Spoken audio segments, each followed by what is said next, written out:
বন্ধু, আজ ইডেন গার্ডেন্সে যা ঘটল তা শুধু একটি ইনিংস ছিল না, তা ছিল শক্তির প্রদর্শন, আগ্রাসনের ঘোষণা এবং একটি সরাসরি বার্তা।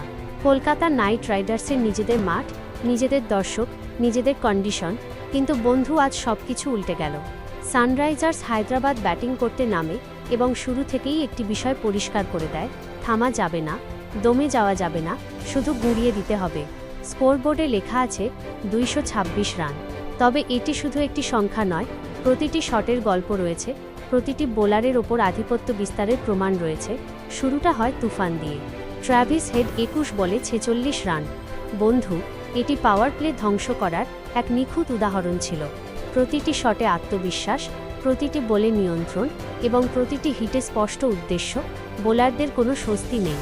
অন্য প্রান্তে অভিষেক শর্মা 21 বলে 48 রান। আর এখান থেকেই শুরু হয় আসল গল্প। বন্ধু, আজ অভিষেক শুধু রান করছিল না, সে পুরো কলকাতা নাইট রাইডার্সের বোলিং আক্রমণকে চ্যালেঞ্জ জানাচ্ছিল।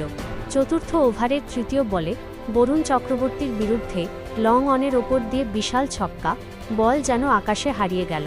চতুর্থ ওভারের চতুর্থ বলে ওভার পিচ বল, এক্সট্রা কভারের ওপর দিয়ে 4। চতুর্থ ওভারের পঞ্চম বলে আবার 4। চতুর্থ ওভারের ষষ্ঠ বলে আবারও 4। একটি ওভার এবং ম্যাচের মোমেন্টাম পুরোপুরি বদলে গেল। ষষ্ঠ ওভারের তৃতীয় বলে সুনীল নারিনকে কভার ড্রাইভ করে 4 রান। ষষ্ঠ ওভারের পঞ্চম বলে নারিনকেই ডিপ স্কোয়ার লেগে ছক্কা।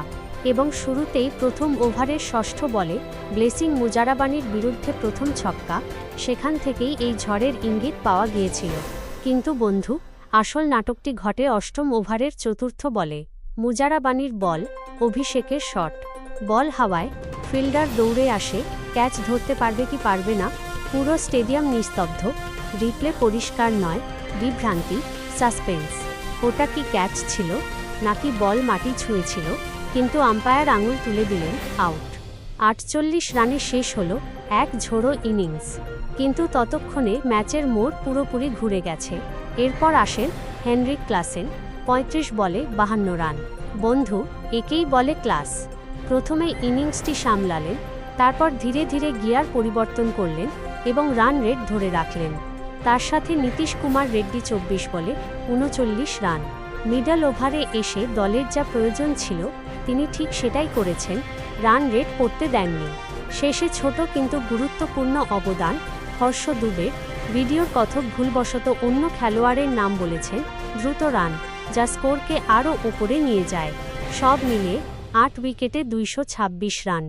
বন্ধু, এটি শুধু একটি বড় স্কোর নয়, এটি একটি স্টেটমেন্ট। আজ কলকাতা নাইট রাইডার্সের বোলাররা চাপে ছিল এবং সানরাইজার্স হায়দ্রাবাদের ব্যাটসম্যানরা ছিল পুরোপুরি ভয়ডরহীন। এবার আসল প্রশ্ন, হায়দ্রাবাদের ব্যাটিং যে বিপজ্জনক এতে কোনো সন্দেহ নেই, কিন্তু তাদের বোলিং লাইনআপও কি এতটাই শক্তিশালী যে তারা এই মৌসুমে ট্রফি জিততে পারবে? তোমার কি মনে হয় বন্ধু? সানরাইজার্স হায়দ্রাবাদ কি এবার চ্যাম্পিয়ন হতে পারবে? কমেন্টে অবশ্যই জানাও।